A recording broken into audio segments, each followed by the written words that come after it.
आप सभी को हरतालिका तीज की हार्दिक शुभकामनाएं। आज की इस वीडियो में आप जानने वाले हैं हरतालिका तीज की पूजा विधि के बारे में।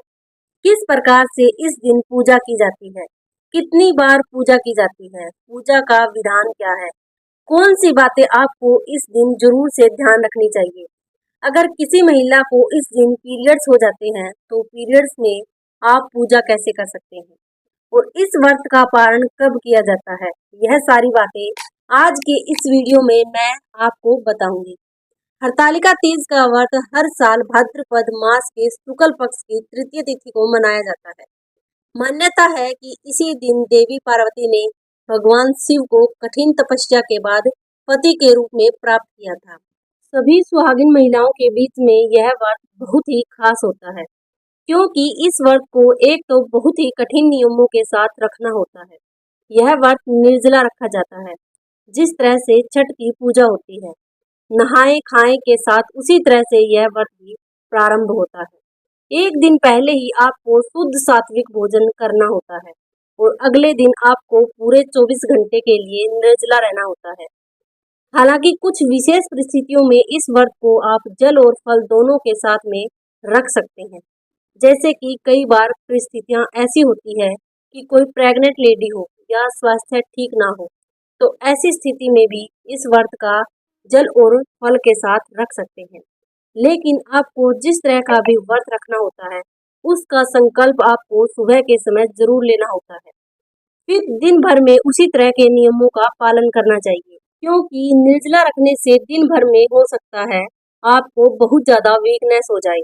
तो इन सब से बचने के लिए आपको क्या नहीं करना है, यह बातें भी आपको बताएंगे। अगर आप हरतालिका तीज की पूजा विधि के बारे में, पूजा के शुभ मुहूर्त के बारे में जानना चाहते हो तो उसकी वीडियो भी हमारे चैनल पर डली हुई है, आप उस वीडियो को जरूर देख लीजिएगा। अब बात आती है कि इस व्रत को कैसे रखना चाहिए, पूजा विधि क्या है। तो देखिए, हरतालिका तीज के लिए जो भी आवश्यक पूजन सामग्री है वह आपके पास होनी चाहिए। एक दिन पहले ही आप सुहागन की जो भी सामग्री है, जो भी सिंजारा देना होता है, सिंजारे में बायना देना होता है, जैसे सुहाग की सामग्री और वस्त्र वगैरह, या आपकी जैसी भी सामर्थ्य हो जो भी आप देना चाहें, सुहाग की सामग्री जरूर देनी चाहिए। दक्षिणा जरूर रखनी चाहिए। इसके अलावा आप वस्त्र दे सकते हैं, कुछ भी गिफ्ट वाली चीजें दे सकते हैं, और वो भी आप पहले ला करके रख लें। सुहाग की जो भी सामग्री आप लेकर आए, अच्छे से चेक कर लें, कोई चीज टूटी हुई ना हो, खराब ना हो। और आपको इस व्रत के लिए बालू चाहिए होती है। बालू मतलब मिट्टी जो होती है, हमेशा नदी तालाब के आसपास की जगह से लानी चाहिए और उसमें गंगा जल मिलाकर ही आपको मूर्तियां बनानी चाहिए। इस दिन भगवान गणेश की, भगवान शिव शंकर की और माँ पार्वती जी की मूर्ति बनाकर इनकी पूजा की जाती है। सुबह को जल्दी उठकर आप स्नान आदि से निवृत्त हो जाएं, और क्योंकि इस व्रत को निर्जला रखा जाता है तो एक दिन पहले आप रात तक खूब अच्छे से पानी पिएं, लिक्विड चीजें लें, जूस वगैरह ले सकती हैं, नींबू पानी, नमक वगैरह एक दिन पहले आप ले सकते हैं, ताकि अगले दिन व्रत को रखने में आपको कोई भी प्रॉब्लम ना हो। कुछ जगह पर हरतालिका तीज के दिन सुबह 3 बजे से लेकर 4 बजे के बीच में सरगी भी खाई जाती है। हालांकि बहुत सारी जगह पर ऐसे नियम भी नहीं है, तो आपके यहाँ जो भी रीति रिवाज हो आप उनका पालन करें। सुबह सरगी में वैसे तो लिक्विड चीजें, जूस, फल वगैरह आप ले सकते हैं। लिक्विड चीजें ज्यादा लेंगे तो ज्यादा अच्छा है, नमक का सेवन नहीं करना होता है। तो आप सुबह स्नान करके पूजा की तैयारी करें।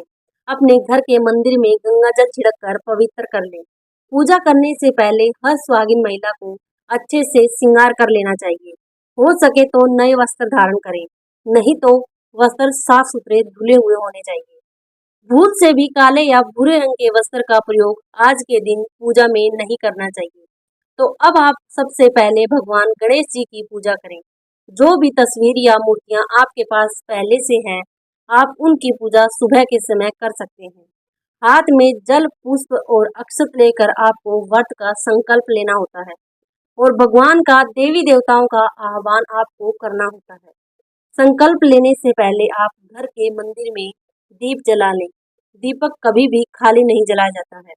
दीपक के नीचे कुछ पुष्प या अक्षत आप जरूर रखें। उसके बाद ही दीपक जलाएं। घी का दीपक जलाना चाहिए। अगर घी का दीपक जलाना आपके लिए संभव ना हो तो आप तिल के तेल का दीपक भी जला सकते हैं, क्योंकि भगवान की पूजा करने का अधिकार सब रखते हैं, चाहे वह निर्धन हो या अमीर हो। तो आप सुबह दीपक जलाने के बाद हाथ में जल या पुष्प लेकर व्रत का संकल्प लें, इस प्रकार से कि हे विघ्नहर्ता गणेश, हे भोलेनाथ, हे माँ पार्वती, आज मैं हरतालिका तीज का व्रत रखने जा रही हूँ। इस व्रत को मैं निर्जला या फिर आपको जिस तरह का भी संकल्प लेना है कि फलाहार और जल के साथ उस तरह का आपको ध्यान करके संकल्प लेना है। फिर माता से कहना है कि हे देवी माँ, मैं अपनी सुहाग की रक्षा के लिए आज इस व्रत को धारण करूंगी। मेरी प्रार्थना है कि आप सभी देवी देवता यहाँ पर पधार कर मेरे इस व्रत पूजन को स्वीकार करें। आज इस व्रत को रखने में मुझे किसी प्रकार की कोई भी बाधा न हो, ऐसा आशीर्वाद आप मुझे प्रदान करें। फिर आप संकल्पित जल पुष्प अक्षत को देवी के चरणों में अर्पित कर दें। सुबह की पूजा में आपको बहुत ज्यादा यदि समय का अभाव है तो आप नॉर्मल तरीके से भी कर सकते हैं। संकल्प जरूर लेना होता है। हो सके तो व्रत की कथा सुबह भी पढ़े और आरती करके मंत्रों का जो भी जाप आपको करना है, जैसे ओम उमा महेश्वराय नमः, ओम नमः शिवाय और गणपति भगवान के मंत्रों का जाप। तो जिस तरह उनकी पूजा पहले ही की जाती है, उसी तरह मंत्रों का जाप भी पहले करना होता है। शिव चालीसा का पाठ करके सबसे अंत में कपूर जलाकर आरती करके क्षमा याचना करके यह व्रत प्रारंभ किया जाता है। यदि किसी को पीरियड्स होते हैं तो आप अपने परिवार की किसी अन्य महिला से यह पूजा करवाएं। आप बस दूर से बैठकर उन सब पूजा में सम्मिलित होते रहें। वही पूजा आपको मन में करनी है जो किसी दूसरे ओर से आप करवा रहे हैं। मन में आप आरती भी गा सकते हैं। आराम से आप सच्चे मन से, प्रसन्न मन से, पूर्ण विश्वास के साथ यह पूजा कर सकते हैं। पूजन सामग्री को आपको हाथ नहीं लगाना है। फिर दिन भर आप उपवास रखें, 16 श्रृंगार करके रहें। अगर पति घर में है तो उनके पैर छूकर उनका आशीर्वाद प्राप्त करें।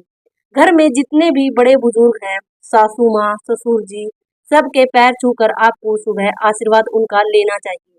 और आज के दिन आपके घर का माहौल बहुत ही शांत रहना चाहिए। क्रोध करने से या दिन में सोने से यह व्रत खंडित हो जाता है। अगर किसी की तबीयत ठीक नहीं है तो ऐसे में आप दिन के समय आराम कर सकती हैं, लेकिन जरूरत ना हो तो आप दिन के समय सोने से बचें। ऐसी मान्यता है कि जो महिला व्रत के दिन सोती है उन्हें अगले जन्म में अजगर का रूप मिलता है। ज्यादा प्यास ना लगे आपको इस व्रत में, वीकनेस ज्यादा न हो तो कम से कम भोले भगवान का स्मरण मन ही मन करते रहें। और आप बहुत ज्यादा काम करने से इस दिन बचें, क्योंकि ज्यादा भागदौड़ करने से भी हो सकता है आपको थकान हो जाए, वीकनेस हो जाए। और इस दिन क्योंकि मिट्टी की मूर्तियों की पूजा की जाती है, आलू से मूर्तियां बनाई जाती हैं, तो दिन में जो भी शुभ मुहूर्त आपको दूसरी वीडियो में बताए गए हैं, उस शुभ मुहूर्त में आपको जो मूर्तियां हैं वो बनाकर रख लें। यदि मूर्तियां बनाना संभव ना हो, आसपास मिट्टी बालू आपको ना मिल पाए, तो ऐसी स्थिति में आप जो मूर्ति तस्वीर आपके पास है या पहले से मूर्तियां हैं, आप उनकी भी पूजा कर सकते हैं। अब आपको क्या ध्यान रखना है, यदि आपने मिट्टी की मूर्तियां बनाई है तो उन्हें अच्छे से बना लें, ताकि शाम की पूजा करने में आपको कोई बाधा न आए। दिन भर उपवास रखें। शाम को प्रदोष काल से पहले एक बार फिर से स्नान आदि से निवृत्त होकर साफ स्वच्छ वस्त्र ग्रहण करें। लाल रंग या पीले रंग का या हरे रंग का वस्त्र प्रयोग करना बहुत शुभ माना जाता है। तो जो आपने मूर्तियां बनाई हैं उन्हें आप एक पात्र में रख लें। मिट्टी की मूर्ति बनाते समय आप देवी पार्वती के लिए सिंदूरा भी जरूर बनाएं, जिसमें आपको उनके लिए श्रृंगार की सामग्री और खासकर सिंदूर रखना होता है। आपको ध्यान रखना है कि जो आप शाम की पूजा करेंगे वह प्रदोष काल में ही करनी है। प्रदोष काल से पहले आपको जो भी सामग्री जरूरत पड़ती है, जैसे भोग में लगाने के लिए जो पकवान आपने बनाए होते हैं, वह पहले से ही आप बनाकर रख लें।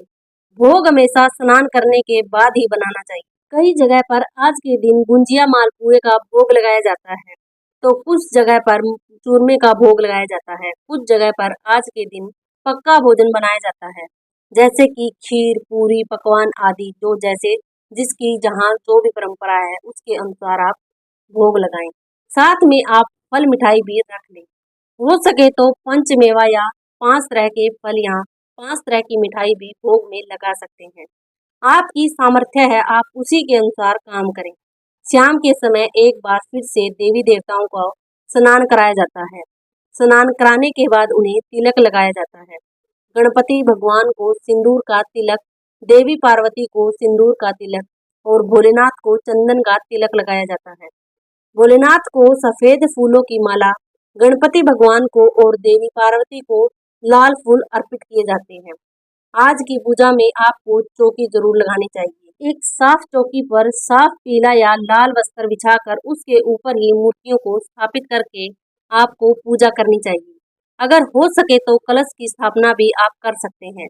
यदि ऐसा संभव ना हो तो बिना कलश की स्थापना के भी आप पूजा कर सकते हैं। जिन लोगों के पास मिट्टी की मूर्तियां नहीं हो, ना बना पाए हो, तो आप तस्वीर की पूजा भी कर सकते हैं। शाम को आपको तस्वीरों को भी स्नान कराना होता है। किस प्रकार की, आप एक लोटे में, तांबे के लोटे में आप जल भर लें। शुद्ध गंगा जल उसमें रख सकते हैं। उसमें आप फूल डालकर सामने एक बर्तन रखकर मन में यह भाव रखते हुए कि आप सबसे पहले विघ्नहर्ता भगवान गणेश को, फिर भोलेनाथ को और माँ पार्वती जी को स्नान करा रहे हैं।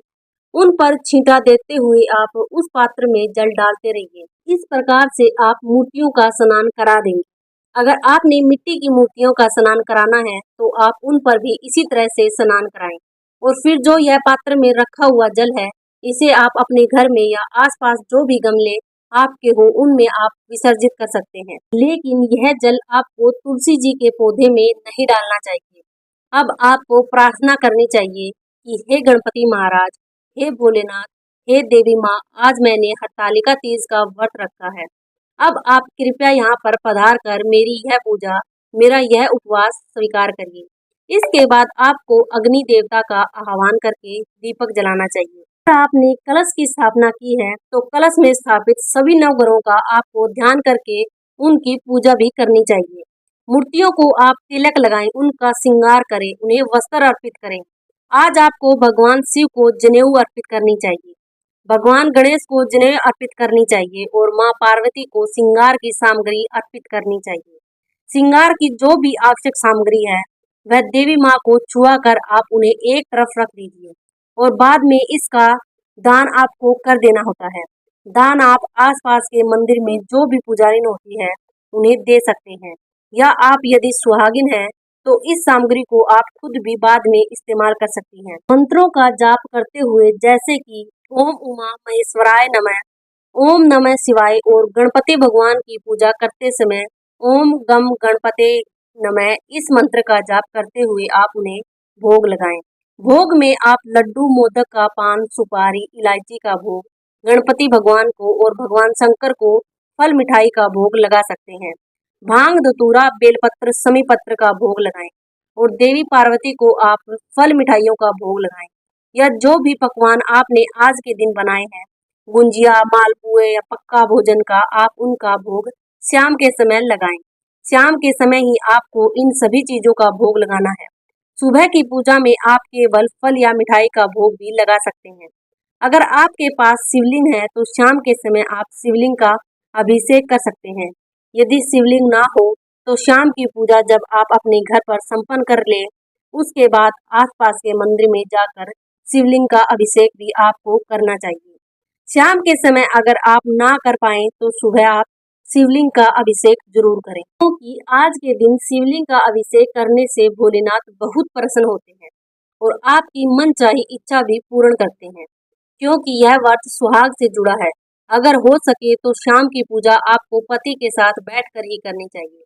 अगर पति सम्मिलित ना हो पाए तो बहुत ज्यादा परेशान होने की जरूरत नहीं है, आप खुद भी पूजा कर सकते हैं। चाहे तो खुद भी पढ़कर, सुनकर, मोबाइल में देखकर या सुनकर कथा पढ़ सकते हैं, या फिर आपके घर में यदि कोई छोटी कन्या हो तो उसके मुंह से भी आप यह कथा सुन सकते हैं।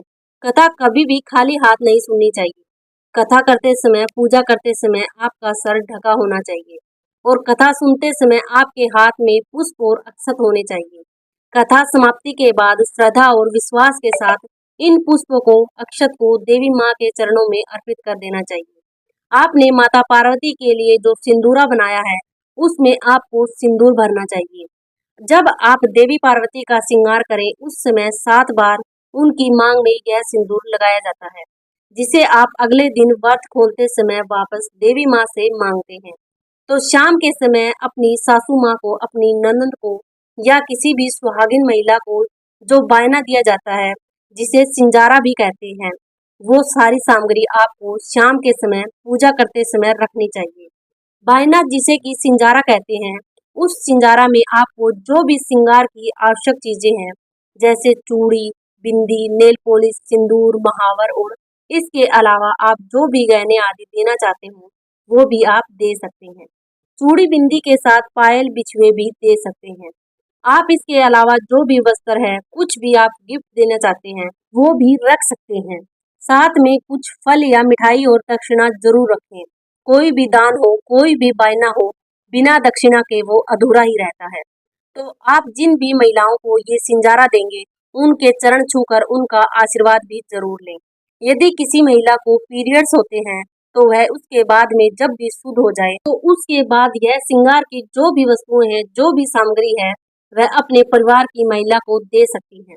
लेकिन ऐसी स्थिति में उस दिन आपको शिव मंदिर में जाकर विधिवत भगवान गणेश जी का, भोलेनाथ का और माँ पार्वती का पूजन करके फल या मिठाई का भोग उन्हें लगाना चाहिए। उस दिन भी आप व्रत की कथा पढ़ या सुन सकते हैं, क्योंकि दिन भर आपने निर्जला उपवास रखा है, तो शाम होने तक हो सकता है कि आपको बहुत ज्यादा दिक्कत होने लगे।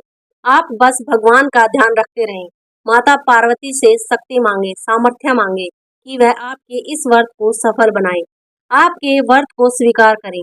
बहुत ज्यादा अगर प्यास लगे, आपसे रहा न जाए, तो आप कुल्ला कर सकते हैं, लेकिन कोशिश करें कि यह जल आपके गले से नीचे ना उतरे। जो भी महिला इस व्रत को निर्जल नहीं रख सकती, फलाहार करना चाहती हो, तो शाम की पूजा करने के बाद आप पहले शुद्ध सात्विक चीजों का भोग भगवान को लगा लें, माँ पार्वती को लगाएं। उसके बाद आप खुद जल ग्रहण करके और फलाहार करके इस व्रत को खोल सकती हैं। फलाहार में भी आपको कोशिश यही करनी चाहिए कि नमक का सेवन ना करें। आप केवल फल वगैरह ले सकते हैं, जूस ले सकते हैं, जल ले सकते हैं और उसके बाद आप अगले दिन सुबह व्रत का पारण करने के बाद शुद्ध सात्विक भोजन से अपना व्रत खोल सकते हैं। आज के दिन अपने घर को हो सके तो सुंदर से सजाना चाहिए। मंदिर में आप रंगोली बना सकती हैं। आज के दिन आप केले के पत्तों से मंडप भी बना सकती हैं, क्योंकि कोई भी पूजा पाठ यदि आप करते हैं तो उसे सच्चे मन से, लगन से करनी चाहिए। अगर परिवार में किसी भी महिला ने हरतालिका तीज का व्रत रखा है, तो परिवार के बाकी सदस्यों को चाहिए कि वह व्रती महिला की सेवा करें। उन्हें आज के दिन कम से कम काम करने दें, घर का माहौल अच्छा रखें, किसी भी तरह का कलेश झगड़ा ना हो, जिससे व्रती महिला को किसी भी तरह का मानसिक तनाव हो। यह थी आज की वीडियो। उम्मीद है जानकारी आपको पसंद आई हो। अगर वीडियो पसंद आई है और जानकारी अच्छी लगी हो, तो हमारे चैनल अधिक ज्ञान सागर को सब्सक्राइब जरूर कर लें।